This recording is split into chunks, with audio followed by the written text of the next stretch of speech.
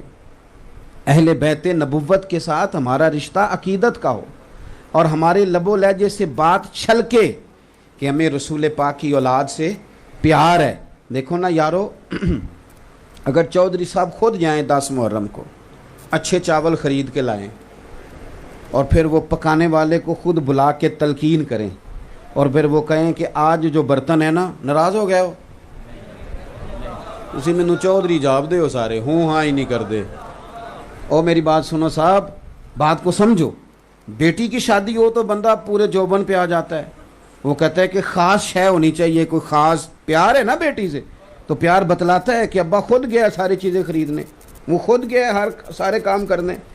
چلے میں آپ کو اپنی بات بتاتا ہوں. ابھی کی تازی، میں کبھی گھر کوئی چیز نہیں لے کے گیا تھا، کبھی بھی. بہن بھائی بیوی وہ ان کی طاقت نہیں کبھی مجھے کہہ دیں کہ آندھی باری فلانی شے لے آئے.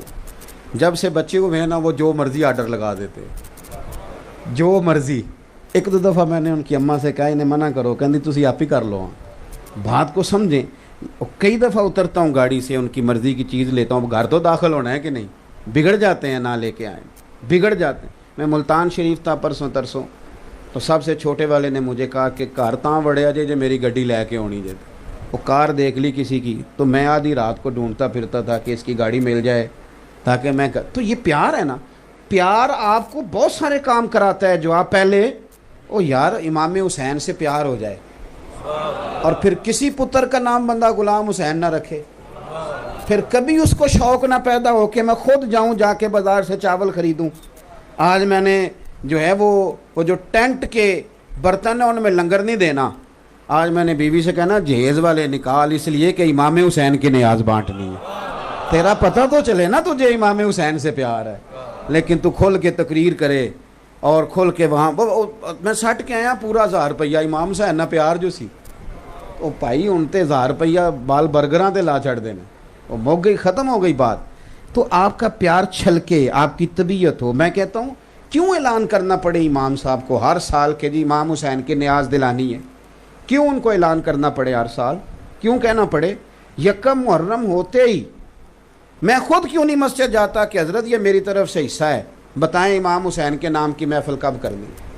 پیار چھلکے نہ. سنو، بڑا کر و فر تھا حضرت عمر بن عبدالعزیز کا. 2 ٹوک بات کرتے تھے، 2 ٹوک. جس دن پہلے دن خلیفہ بنے اپنی بیوی سے کہنے لگے، وہ ایک بادشاہ کی بہن تھی حضرت عمر بن عبدالعزیز کی بیوی، اور ایک بادشاہ کی بیٹی تھی، اور تیسرے بادشاہ کی وہ بیوی بن گئی. تو اپنی بیوی سے کہنے لگے پہلے دن خلیفہ بنے کہ تجھے عمر چاہیے کہ تجھے دولت چاہیے؟ وہ کہنے لگی نہیں مجھے عمر ہی چاہیے. تو فرمانے لگے لا پھر سارا زیور میں نے مال غنیمت میں جمع کرنا ہے. پھر کہنے لگے تجھے گھر چاہیے کہ تجھے عمر چاہیے؟ کہنے لگے جی نہیں مجھے عمر ہی چاہیے. فرمانے لگے یہ مکان بڑا عالی شان ہے، یہ مال غنیمت میں دینا ہے، تو میرے ساتھ جھونپڑے میں رہ سکتی ہے تو آ جا. اس نے کہا ٹھیک ہے. 2 ٹوک بات، 2 ٹوک. آپ کے خاندان کا ایک بندہ آ گیا بنو امیہ کا، اس نے آ کر کے کہا کہ میری جائیداد ہے تھوڑی سی، تو آپ میری سفارش کر دیں. خاندان کا بندہ تھا نا. آپ نے وزیر کو بلایا، اور جو باہر حارس کھڑے تھے جن کو آج کل ہم باڈی گارڈ کہتے ہیں، یہ بھی شوق ہے. اب تو پیروں مولویوں کو بھی لگ گیا ہے کہ 2-4 گن مین ہو تو پتہ چلتا ہے بندہ کو تگڑا آیا ہے. یہ تو اب مذہبی لوگوں میں بھی آ گیا. تو وہ جو باہر حارسین کھڑے تھے، پہرے دار کھڑے تھے، حضرت عمر بن عبدالعزیز نے ان کو بلایا. فرمایا یہ میرے چاچا کا بیٹا اندر کیسے آیا؟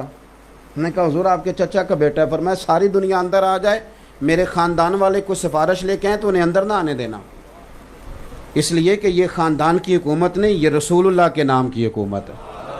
خبردار کوئی بندہ قریب نہ پھٹکے. اتنا تگڑا بندہ، اتنے بڑے اصول قاعدے. بچوں کو کہہ دیا کہ اگر تم میرے ساتھ گزارا کر سکتے ہو روکھی سوکھی پہ تو کرو، نہیں تو یہ دروازہ کھلا ہے نکل جاؤ. ساری دلیریاں، چودراہٹیں، کہانیاں اپنی جگہ. لیکن حضرت عبداللہ بن حسن یہ امام حسین کی اولاد میں سے ہیں، امام حسن کی اولاد میں سے. یہ 16 سال کا نوجوان، کالی سیاہ زلفیں، داڑھی ابھی پورے چہرے پہ پھیلی نہیں. جب اندر قدم رکھا تو حضرت عمر بن عبدالعزیز کسی کو جرت نہیں اندر آ سکے، لیکن اس بندے نے قدم رکھا تو حضرت عمر بن عبدالعزیز فوراً کانپنے لگے، اٹھے.